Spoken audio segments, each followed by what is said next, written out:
시청자 여러분 안녕하십니까. 김종환의 K톡. 오늘 모신 손님은 정진호 선생님입니다.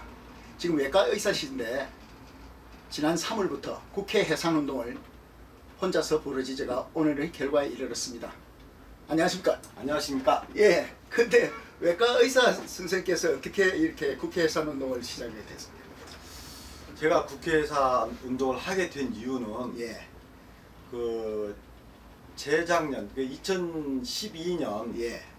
이제 새로운 정권이 시작하고 네. 그렇다 해서 이전 국회의원이 해산되지 않고 현재까지 해서 네. 몇 년 있다까지 있지 않습니까? 예, 예. 그 당시부터 이제 국회가 해온 일을 봤는데 네. 당시 보면은 우리가 납득을 못할 네. 그 국회가 있었습니다. 아, 네. 그중 가장 큰 사건이라고 한다면 네. 국회 선진화법인데 예. 그 국회 선진화법이란 것은 네. 이게 정상적인 국회에서는 있을 수 없는 헌법 파괴 행위를 한 것입니다. 예, 예. 그렇죠. 그래서 네. 우리가 2012년도 과연 그 법이 통과되고 나서 네. 국가와 입법국 기관이 정상적으로 존립할 수 있을까? 예, 예. 예. 2013년 모든 게 파괴되고 예. 2014년 1월 1일 되기 직전에 네. 한꺼번에 수천 가지 법이 수백 가지 법이 예. 몇 시간 만에 일관 통과했습니다. 네. 무슨 아무런 점검가 없어. 아, 예. 그건 국회 역할이 아니죠. 예, 예. 그것을 봤을 때부터 이런 국회가 과연 존재할 수 있는가 예, 예. 생각했고, 네. 두 번째 네. 국회 선진화법 말고 네. 가장 의심스러운 것이 예. 이 국회가 존재한다는 것은 각자의 당성이 있어야 하지 않습니까? 그렇죠. 정당의 그 고유. 예. 예. 인정 정당 정책이 있죠, 본래. 야당은 대개 네. 무슨 역할을 합니까? 견제하고 또 정부의 독주를 하고 그다음에 국민의 의견을 좀 더 적극적으로 들으려고 애를 많이 쓰지 않습니까? 여당의 역할은 무엇입니까? 여당은 정부 시책을 갖다가 원활하게 시행할 수 있도록 도와주고 자기들도 또 다음 집권을 위해서 더 집권자가 더 잘할 수 있도록 도와줘야죠. 예, 사회자분이 말씀하신 것처럼 네. 일반 모든 국민이 그렇게 알고 있습니다. 네. 그러나 현재 대한민국에서 네. 2014년 가을 이후 예. 1년이 완전히 지났습니다. 네. 그런 역할, 여당 역할 하고 계십니까? 아니죠. 뭐 야당 역할 하고 계십니까? 야당 저거는 뭐 야당 역할이 아니라 저건 완전히 그냥 깽판 좀 분탕질만 하고 있지 않습니까? 예, 제가 아는 예. 야당이란 당은 예. 국회에서 이러지 않고 예.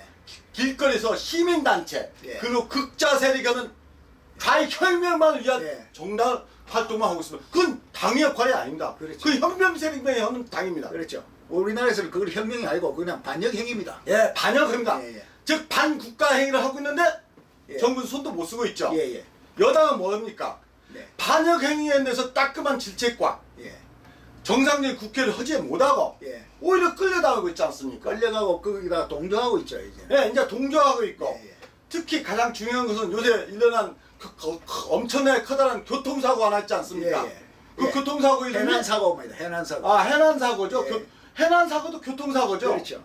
그 세월호 사건이라고 우리는 부르고 있는데요. 예, 그 사건이 말하는 반헌법 조항을 예. 더 이상 지지부지 끌고 여당이 자꾸 여러 차례 협상한다는 것 자체가 예. 불법 아닙니까? 타협안을 제시해야 된다. 이 소리 그 자체가 말이 안 되는 거예요. 반헌법 행위를 하고 예. 있죠.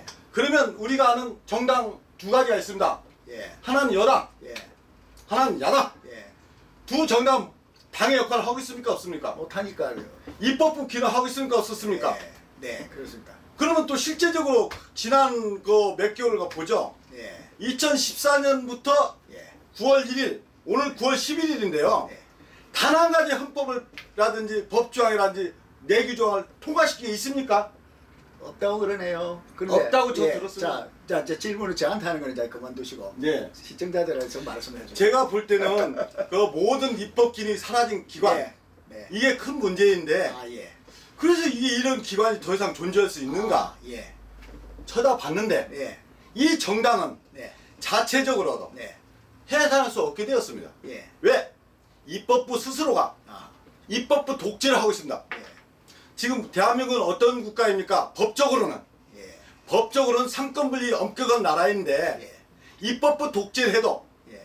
행정부에서도 그것을 입법부를 해산시킬 수 없고 예.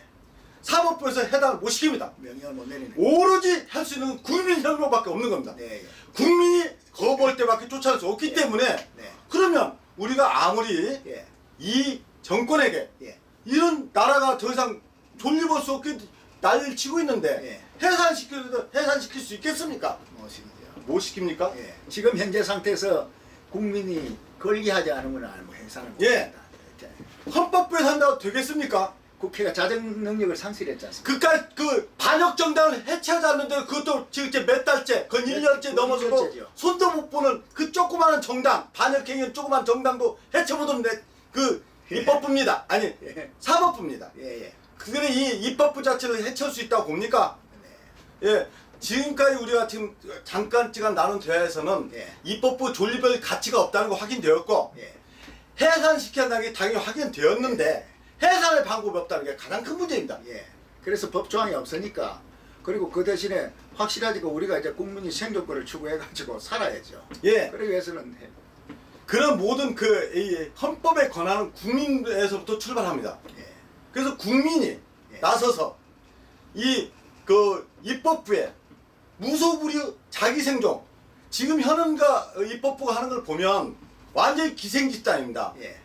숙주에 대해서 아무런 도움이 없고 예. 자기 자신의 생존만을 위해 살아가고 있으며 예. 국가는 파괴되고 있고 예. 헌법은 무너지고 있습니다. 네. 이래서 국가가 어떻게 생존하겠습니까? 예. 지금 그런 것이 가장 크다는 예. 문제라고 보고 있습니다.